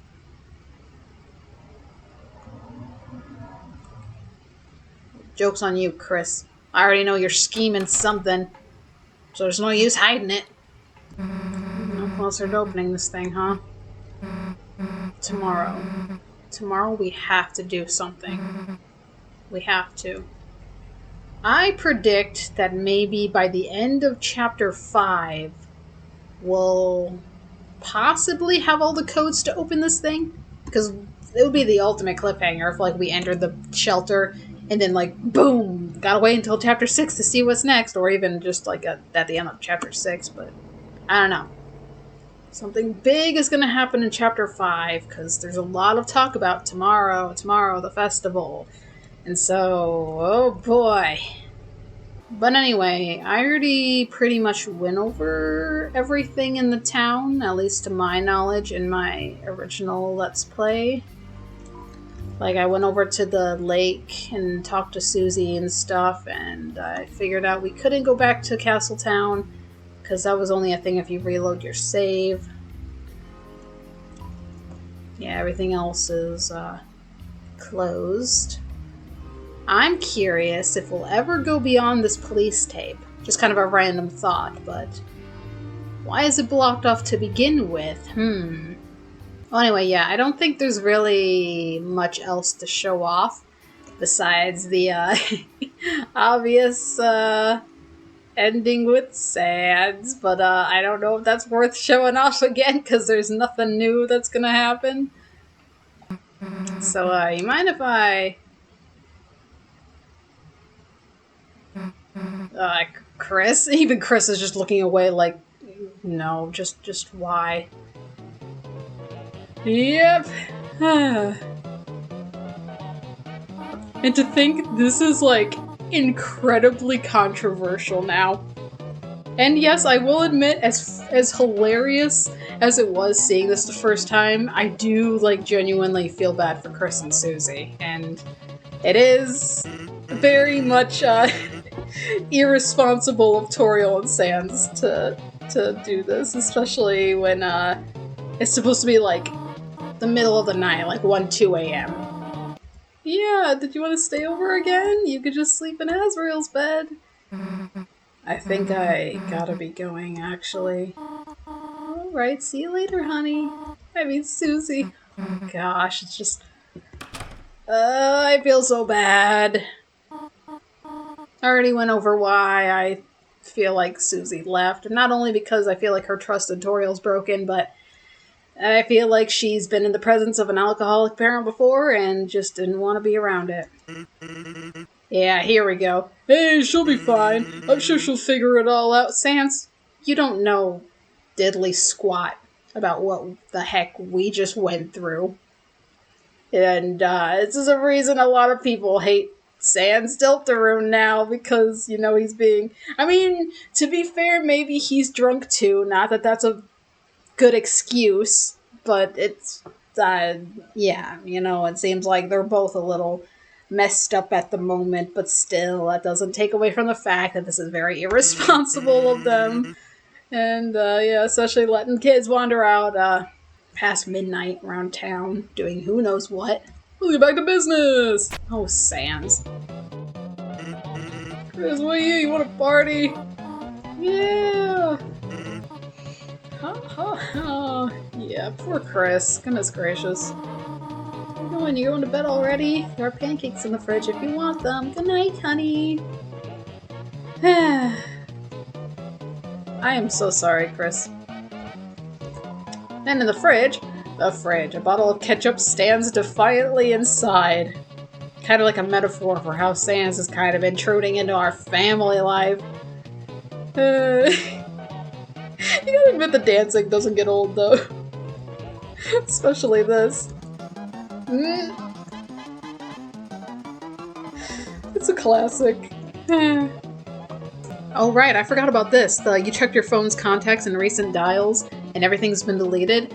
It's been that way ever since you regained control of Chris after Chris rips you out, or whatever, at Noelle's house. Because, you know, Chris just got done calling somebody, and so you think like, oh, who were they calling? Let me look at the cell phone. But, no. Yeah. I actually completely forgot about that. I was just gonna ring the phone. I was just gonna ring the phone just for fun, but, yep. Well. Yep. Time to go to bed and end this chapter of our life. For both figuratively and literally speaking. And we're back in the cage. And Chris is dealing with this, which again is very irresponsible of them. And I perfectly understand the controversial opinions of Sans tutorial in this case. Also, I didn't realize that's Susie's voice. And then all of a sudden it's quiet, so I don't know whether that was Susie's way of saying, like, hey, shut the freak up already to them, or Susie calling out to the window to Chris.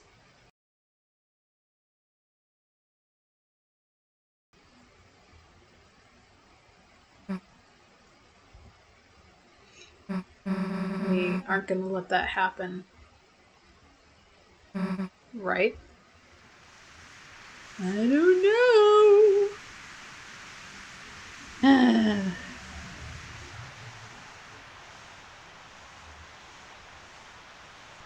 And at this point, I mean, I joked around about Chris jumping out the window and breaking their neck to not deal with Sans, but I think Chris wanted to follow Susie.